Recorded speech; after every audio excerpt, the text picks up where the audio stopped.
negara kita. Kertas keping pun sabit dengan minyak tak ada.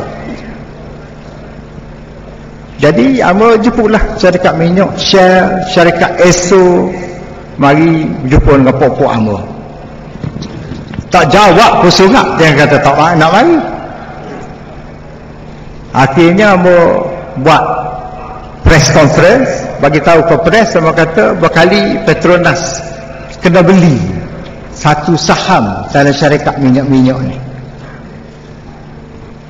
Berarti kalau kita beli satu saham mengguna kuasa undang-undang yang baru dilulus di bawah Petroleum Development Act ni, bakal kita akan menguasai syarikat-syarikat minyak.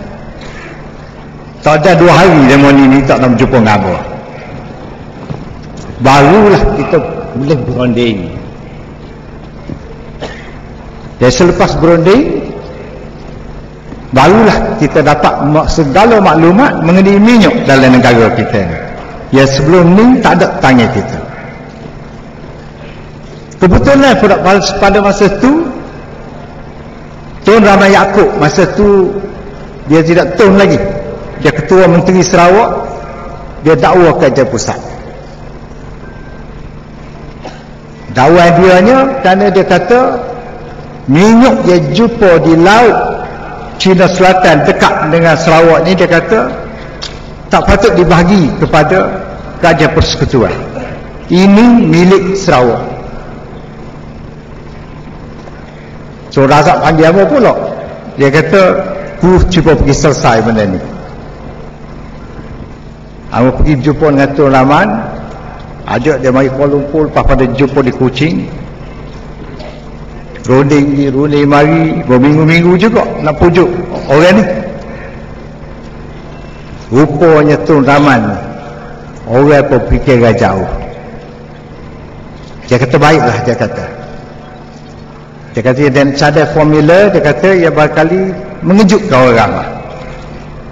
Dia nak cadar, dia kata biar Sarawak ambil 5% daripada hasil minyak dia ditemui di kawasan perairan Sarawak. Biar Kerajaan Pusat ambil 5%. Baki itu biarlah Petronas guna untuk cari gali minyak di seluruh dunia. Selebihnya dia kata kalau ada baki lagi, dia kata bolehlah salur ke Kerajaan Sarawak untuk bangun ke Sarawak, kerana dia kata Sarawak ni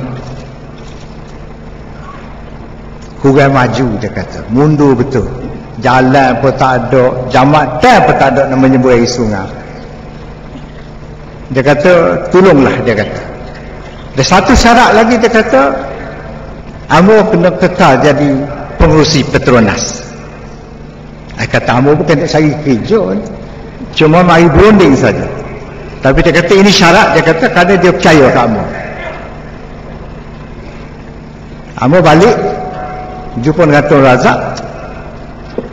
Royak ke Tun Razak, amo kata Rahman ni nampak memikir bukan masalah negeri Sarawak sangat, memikir masalah nak mengukuhkan hubungan antara negeri-negeri dalam persekutuan. Kerana Malaysia baru ditubuh dalam tahun 63, ini tahun 74 masa amo berunding. Dia kata dalam masa 11 tahun kita dah tak berapa nak sepakat. Dia kata biarlah soal duit ni kemudian sikit, tetapi kita utamakan kepentingan negara.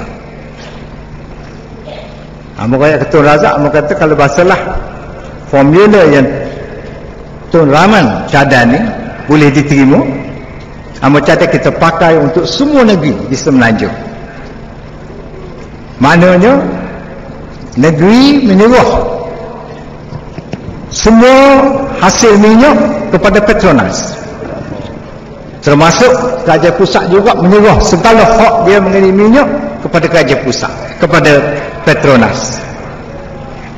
Dan tiap-tiap negeri dapat 5% kalau ada minyak dekat dengan negeri berkenaan, dan 5% kepada Kerajaan Pusat. Tak kira di mana jumpa. Atas dasar itulah kita buat apa yang dinamakan Vesting Deed Agreement di bawah Akta Petroleum. Kalau jumpa minyak di luar patai pun, maka negeri berkenaan berhak menerima. Itu sebab Sarawak sampai hari ini terima 5% minyak. Sabah mula-mulanya tak sah masuk dalam perjanjian ini dengan pihak Petronas. Akhirnya apabila parti berjaya berkuasa di Sabah, parti berjaya bersetuju mengadakan perjanjian dengan Petronas atas dasar yang sama. Dan itulah agreement yang bersaing dengan Gubernur Datuk Mat Nasir di Kelantan. Kalau bahasa Sarawak boleh terima 5%, Kelantan pasti terima 5%.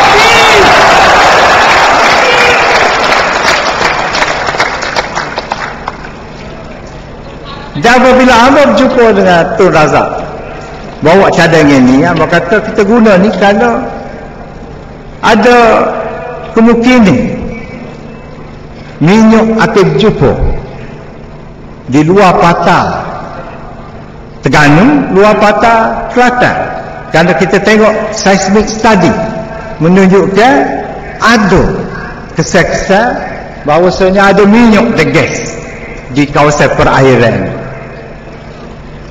Jadi atas dasar persetujuan yang kita capai dengan Rahman Yaakob yang kita guna untuk negeri-negeri di Semenanjung, maka dengan sendirinya kalau ada minyak di luar pantai mana-mana negeri, maka dengan sendirinya negeri berkenaan dapat hasil daripada minyak tadi sebanyak 5%. Ada orang kata Kelantan berkali tak berhak. Yalah, kalau tak ada minyak tak berhak lah. Dia kata kawasan yang terpilih tu bukan duduk dalam Kelantan. Ambil seperung-seperung tengok bulan, tak ada kawasan tu bulan. Kawasan ni sebenarnya ada dekat Kelantan, di selatan Siang, utara Malaysia. Negeri yang paling utara di sebelah pantai timur ni Kelantan lah, tidak kata. Tanya budak-budak kelas nuk berhenti, tak payah mengaji tinggi-tinggi, tidak kena nak tahu mana Kelantan ni berada. Tapi saya nak bagi tahu sejarah sikit. Dalam akhir tahun 50-an 60-an, syarikat ESO ada buat permohonan minta nak cari gali minyak di luar patah negeri Kelantan, dekat dengan Terengganu, sebelah utara Terengganu tapi di Kelantan. Dia bayar 5 juta rial ke kerajaan pusat sebagai signature bonus, dia panggil.